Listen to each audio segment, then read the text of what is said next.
خوږه فیریني.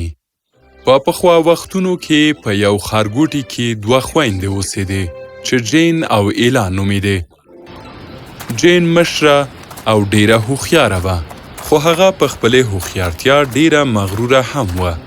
هغې فکر کاوه چې تر ټولو هوښیاره ده او په ښارګوټي کې به یې ټولو ته په ټیټ نظر کتل. کشره خور ایلا یې بیا ډیره مهربانه او په ټولو ګرانه وه. هغه که څه هم په ټولو ګرانه وه خو ډیره هیرجنه وه. دواړه خویندو د خپل منځي ستونزو حل کولو لپاره لیوالتیا نه لرله، نو ځکه به یې تل په منځ کې ستونزې وې. جین او ایلا ډیرې بېوزلې وې. هغوی به نږدې هره شپه په خالي خېټه ویده کېدې. هغه شپه به دوی نیکمرغه وې که چیرې لږ پنیر او ډوډۍ به یې پیدا کړل. یوه ورځ ایلا ناسته وه چې په ناڅاپي توګه یې په معده کې په لوړ غږ آوازونه پیل شول. ډیره وږې شوې یم. څو ورځې کېږي سم خواړه مې نه دي خوړلي. اوس هم د خوراک لپاره څه نشته. شاید پیاده ګرځېدو سره مې پام بدل او یو څه لوږه مې کمه شي. نو ځکه یوازې د اوبو یو بوتل سره د ځنګله په لور د قدم وهلو لپاره لاړه. هغه پرته له دمې روانه وه، خو ژر د دمې لپاره ودرېده ځکه چې ډیره ستړې شوې وه. ډیره ستړې شوې یم. تږې شوې یم. باید لږ څه اوبه وڅښم. خو څنګه چې هغې اوبه وڅښلې، یوه بوډۍ ښځه د هغې مخې ته را پیدا شوه. د هغه تور رنګه کالي په ځان و او دومره ویریدونکې ښکارېده چې ایلا نږدې تښتېدلې وه. لورې، کیدای شي لږ اوبه راته راکړې. ډېره زیاته تږې یم. 2 ورځې کېږي اوبه مې نه دي څښلي. هیله کوم لږ اوبه راکړه. خیر دی. بوډۍ ښځه دومره سخته ټوخېدله چې که څه هم ډېره ویریدونکې وه، خو د ایلا مهربانه زړه په هغې درد وکړو. هو ولې نه، واخله څومره چې څښلی شي ویې خدای دې وکړي چې بس دې شي. ته څومره مهربانه یې. ډېره زیاته مننه ګرانې. اجازه راکړه چې ستا د مهربانۍ بدل درکړم. او د یوې ځلانده رڼا په برېښېدو سره هغه بوډۍ میرمن په یوې ښایسته جادوګرې بدلیږي. ایلا د دې هر څه په لیدو ډېره حیرانه کیږي. واو! اوس نو ما ته ووایه چې ته څه غواړې. هر څه چې غواړې زه به یې درکم. نو په دې توګه ایلا هغې ته هر څه ویل چې هغوی څومره بېوزله دي او په څه ډول هغوی په شپو وږي پاته کیږي. پوه شوم. ډېر ښه. کله چې ته کور ته ستنه شي نو د خپل میز په سر به یو دیګی ووینې. هغه جادویي دیګی دی. جادویي؟ هو، جادویي دیګی. ته باید هغې دیګي ته ووایې چې پخلی وکړه وړوکی دیګیه، نو څومره چې ته غواړې هغه دیګی به تاسو ته خوږه فیرني پخه کي. ته او خور به دې هیڅکله هم وږي پاتې نه شئ. او کله چې تاسو دواړه مړه شوئ نو ووایئ چې بس دا وړوکی دیګی بس، نو دیګی به د فیرني پخول بس کی. څومره ښه. زه هم د اوس کور ته ستنېږم. صبر، له تګ نه مخکې باید یو بل څه هم درته ووایم. که غواړې دغه دیګی تل تاسو ته پاتې شي نو باید ویې ګټې.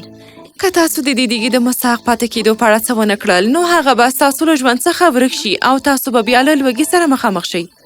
زما خبره هیره نه کړي، که نه نو ډېرو ستونزو سره به مخ شئ. نه به یې هېروم. مننه مهربانې جادوګرې. زه هم د اوس کور ته ځم. ښه اشتیا ایلا جانې. صبر، زما نوم درته څنګه؟ خو جادوګره له هغه ځایه ترۍ تمه شوه. ایلا کور ته ستنه شوه او لکه څرنګه چې ورته جادوګرې ویلي وو، دیګی یې په میز وموند. جین دیګي ته نږدې ولاړه وه او په ځیر یې ورته کتل. ایلا، دا دیګی تا کور ته راوړی؟ هو، ما راوړی. څومره ښه یم که نه؟ ښه دې ویلې. ښه، خو به هغه وخت یې کله چې په دې دیګ کې د پخولو لپاره یو څه خواړه هم پیدا کړي. جین، ته به د دې په اورېدو ډېره خوشحاله شي چې دغه دیګی جادویي دی او تل به موږ ته خواړه راکړي. او خورا کوي خور جانې. زه پوهېږم چې موږ خواړه نه لرو او ورځ تر بلې زموږ وزنونه کمیږي، خو داسې ښکاري چې ستا مغز هم ورسره کمیږي. همداسې ده؟ درته یې ښایم. ایلا دیګي ته ګوري او وایي: پخلی وکړه وړوکی دیګیه. څرنګه چې ایلا دا جادویي جمله وویله په دیګي کې په خپل سر د فرني پخېدل پیل شول. جین بې اندازې حیرانه شوه او ایلا هغې ته په خوشحالۍ کتل.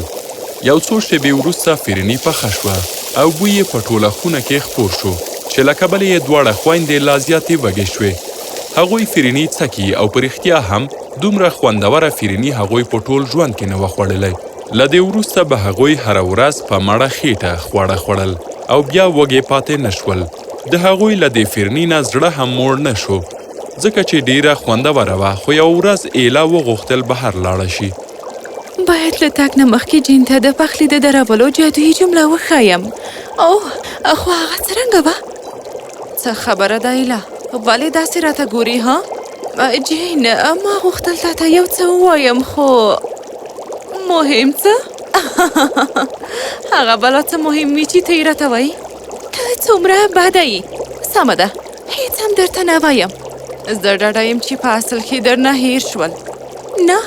نه دي رانه هېر شوي. زه لاړم. خو کله چې هغه روانه شوه جادویي جمله یې را په یاد شوه. اوه په یاد مې شوه خو خیر پروا نه کوي. هغې هسې هم سهار خواړه خوړلي. دومره ژر بیرته نه وږي کېږي. خو څو شېبې وروسته جین د لوږې احساس وکړو. خوږې فرني ته مې زړه کېږي. ایلام دلته نشته نو ټوله به زه خپله وخورم. هغه د دیګي خواته لاړه. خوشحالۍ سره یې چکچکې وهلې او جادویي جمله یې وویله. پخلی وکړه وړوکی دیګیه. یوه ثانیه وروسته دیګي کې د فرني چې جین ورسره ډیره مینه لرله پخېدل پیل شول. له پخېدو وروسته یې په لالچ سره فرني بوی کړه او ټول یې وخوړه. څومره خوند یې وکړه. ایله مړه شوم. باید په دیګي کې پخلی ودروم. د پخلي درولو جادویي جمله څه وه؟ صبر وکړه دیګیه صبر وکړه. خو دا سمه جمله نه وه. ایلا هغې ته په دیګي کې د پخلي ودرولو اصلي جمله هیڅ ورښودلې نه وه. اوه نه اوس څه وکړم؟ بس ده نوره فرني مه پخوه. بس ده بې عقله دیګیه. جین ډېرې جملې دیګي ته وویلې خو دیګي لا هم د نورې فرني پخولو په حالت کې و. خوارکی جین ډیره هڅه وکړه خو هیڅ ګټه یې نه درلوده. یو څه وخت وروسته ایلا کور ته راستنیږي. خدای دې وکړي چې څه بد نه وي پېښ شوي. هسې هم د یوې وړې جادویي جملې په هېرېدلو به څه بد پېښ شي. دا د کور دروازې لاندې څه شی بهر راوځي؟ د فرني بوی هم شته. ایلا له کړکۍ څخه کور ته دننه ورګوري او ډیره بده منظره ویني. ټول کور له سریښناکه فرني نه ډک شوی چې د کور شیان پکې لامبو وهي. دا څه بد شوي؟ او جین چیرته ده؟ په همدې کې هغه جین ویني چې په یوه میز ناسته ده چې میز هم ورو ورو په ګرمه فرني کې ډوبیږي. څه وکړم؟ ایلا به څه وخت کور ته راځي؟ جین زه دلته یم. څه شوي؟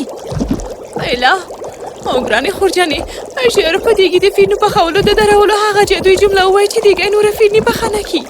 بس ده وړوکی دیګیه بس. دیګي آخر هم د فرني پخول ودرول او له دیګه بهر ته د فرني راوتل ودرېدل. جین او ایلا هم د آرامۍ ساه واخیسته. شکر خدای چې هر څه ودرېدل خو د کور حالت ډیر خراب شو. وبخه ما درته د پخلي درولو جادویي جمله ونه ښوده. دا ټوله غلطي زما وه. نه زما ګناه ده. ما باید نن هغه وخت درته غوږ نیولی وای کله چې تا څه ویل غوښتل. ما تا سره بد او مغروره چلند وکړ. خو اوس باید څه وکړو؟ کور خو ټول له فرني ډک شوی او پاکول به یې ورځې ونیسي. جین د یوې شېبې لپاره فکر وکړ او بیا یې وویل په دې ښارګوټي کې ډېر بېوزلي خلک شته. څنګه به وي چې هغوی ته هم یو څه فرني ورکړو؟ رښتیا حتما ډېر خلک شته چې همدا اوس به وږي وي. هغوی به د دغې ګرمې فرني په خوړلو ډېر خوشحاله شي. په همدې توګه ایلا بهر ته لاړه ترڅو په سړکونو وږي خلکو سره خپل خواړه شریک کړي. ای خلکو موږ ستاسو لپاره یو څه خوندوره فرني لرو. ډاډه یم چې تاسو ته به ډېر خوند درکړي. خپله کاسې او کچوغې راوړئ او ویې خورئ. په همدې توګه خلک په ډېرې خوشحالۍ راغلل. جین په کور دننه د هغوی لوښي له فرني ډکول او ایلا به بهر خلکو ته ورکول. هغوی ټولو په ډېر خوند فرني وخوړه. مننه ایلا او جین. له 5 ورځو راهیسې مې ډوډۍ نه وه خوړلی. موږ ټول له تاسو دواړو ډیر منندو یو. لږ وخت وروسته کور له فریني خالی شو. جین د کړکۍ له لارې بهر راووته او له ایلا سره نږدې ودرېده. د خلکو په خوشحالي او له خوښۍ ډکې څېرو په لیدلو سره ایلا او جین هم ډېرې خوشحاله شوې. ایلا، د نورو په اړه ډیر فکر کولو سره ډیر ښه احساس رامنځته کیږي. هو همداسې ده. موږ له څو ورځو راهیسې دومره ډیره فینې خوړله، خو له نورو سره مو هیڅ شریکه نه کړه. راځه چې له دې وروسته بېوزله او محتاجو خلکو ته فینې ورکړو چې هغوی هم هیڅکله وږي پاتې نه شي. خورجانې، پوه شوې؟ نو په همدې توګه به هره ورځ جین او ایلا بهر د بېوزله خلکو کورونو ته تللې او هغوی ته به یې ګرمه فریني ورکوله. تر ډېرې مودې همداسې کېدل، تر هغه چې یوه ورځ یو زوړ سوالګر هغوی دواړو ته راغی. هغه ډېر په بد حالت و او کله چې هغوی ته راورسید، جین او ایلا هغه ته وکتل. ګرانو لورګانو، آیا کولی شئ ما ته هغه دیګی راکړئ چې دا فریني پکې پخوئ؟ زه له ډېره لرې راغلی یم او لمسیان مې ناروغه دي. ما سره خواړه نشته. آیا کولی شم هغه دیګ له ځانه سره یوسم؟ څه وکړو جین؟ که چیرې هغه ته دیګی ورکړو نو موږ به بیا وږي پاتې شو. خیر ده، موږ خو ډېره وخوړه، خو دا به د هغو ماشومانو لپاره ډېره بده وي چې هغوی اصلا هیڅ هم نه دي خوړلي. نو جین زوړ سوالګر ته وکتل او مسکی شوه. ښاغلیه، تاسو کولی شئ چې دیګی خپلو لمسیانو ته بیسئ او هغوی ته په ډکه خېټه خواړه ورکړئ. هیله لرم چې خوشحاله شي. او سم د لاسه زوړ سوالګر په همغې جادوګرې بدلیږي. او د فیني والا جادوګره، زه له تاسو دواړو نه ډیره متاثره شوم. آفرین، تاسو زده کړل چې څنګه له ځانه مخکې د نورو فکر وکئ او همداراز د ښارګوټي ټولو بېوزلو او وږو خلکو ته مو مرسته وکړه. آیا دا په دې معنا ده چې هو، دا په دې معنا ده چې دیګی به له تاسو سره وي او تاسو یې حق لرئ. څومره ښه، هره ورځ به خوږه فیني خورو که نه؟ او حتی له دې هر څه وروسته هم ایلا او جین هره ورځ وږو او بېوزلو خلکو ته د خواړه ورکولو کار ته ادامه ورکړه. هغوی د خلکو په څېرو د مسکا له لیدو نه خوند اخیست او خوشحاله کېدې به.